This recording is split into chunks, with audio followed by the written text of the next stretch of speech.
So, have you ever laced up a new pair of shoes and started walking in them and started to feel them kind of slip a little bit? You had to retie the laces a couple of times. That used to happen to me when I wore more shoes than I do sandals. Now that I wear sandals, I find myself a little bit more acclimated to whatever temperature it is wherever I'm going. I've even been known to shovel driveways in my sandals. I know it's crazy, but it's comfortable in a lot of cases. My favorite experience wearing sandals was basically at this one national park in Alaska where I got to walk through the rivers on many of the trails and then back onto the trail itself without ever being concerned once whether or not I was going to wet my socks in these, waterproof shoes that I was wearing in the past for hikes such as that. So, without further ado, what I'm trying to do is show you another guitar. You heard it started to sound funky towards the end. Initially, I was going to play some chords and show you how two opposite end spectrum formations of those chords sounds almost precisely alike. It's just slightly different. And a lot of musicians, I'm sure, know all these things already. And when you move your hands around on the guitar soundboard, on the fretboard, it seems to provide a lot more of an illusion of action and what have you. So people go nuts when people are playing down here. And I'm not saying you can't make higher notes down here than you can up here. Obviously you can.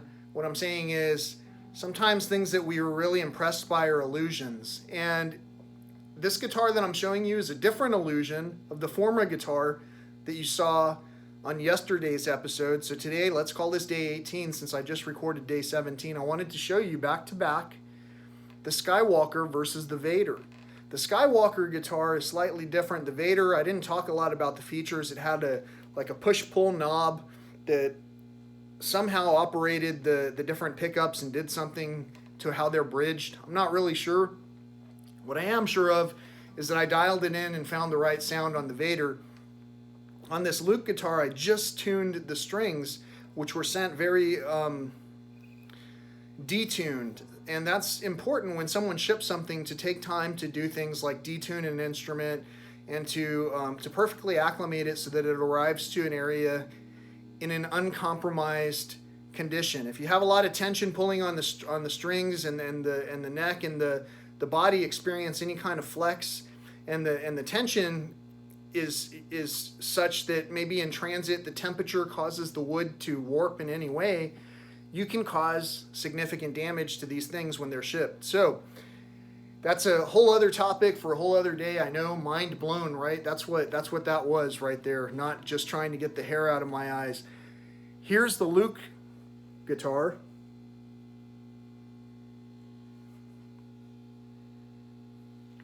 And it actually says, there you go. I believe you can see that it says 13 out of 50. I'm looking at the screen while I'm showing it to you and not knowing how silly I look or if I have any food on myself or anything like that. I'm just going with it. And I'm going with it because it's fun. So I'm having some fun here. Even the amp that I'm using, if you listen really closely, it has this kind of a lightsaber hum. So the room that this is paired to is perfect.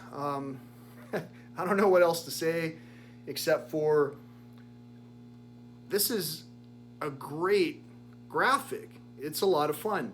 And in the next guitar that I'm going to design, I'm going to try to come up with a great graphic. I don't know that I have the artistry it takes to capture an image out of nothing, to make something out of nothing, since I don't have anything to base it on. But I'm sure I'll use some of the other artwork that's on these other guitars that I have to try and at least convey an image from a non-professional artist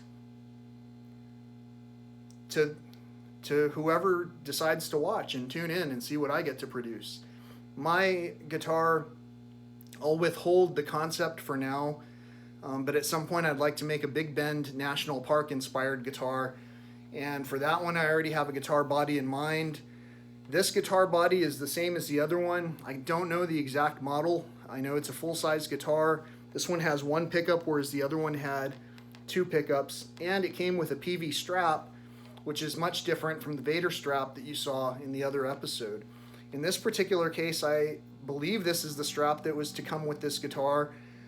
It looked factory sealed, and again, it's lucky number 13, delivered directly to me during the time when I was completing the final phase of a wall of guitars, for lack of a better way to describe it, that I'm currently curator of, and that I'm going to basically broker and put on the table for some purpose. What purpose is going to come of it, I really don't know. What I do know is that all of the things that come to pass through our hands are things that we can maintain and that we can make sure get to other people in their conditions that are restored and whole and fun. So I hope you're having fun with this series. I know that the topics are all over. It's let's call it a musical right now, with no general type of standard tuning or precision or intent other than to brighten your day. Have a great day. Peace. Thanks for watching. Please subscribe. Please share. Sharing is caring. And depending on what we're sharing with one another, sometimes we're detuning one another almost to prepare us for an impact.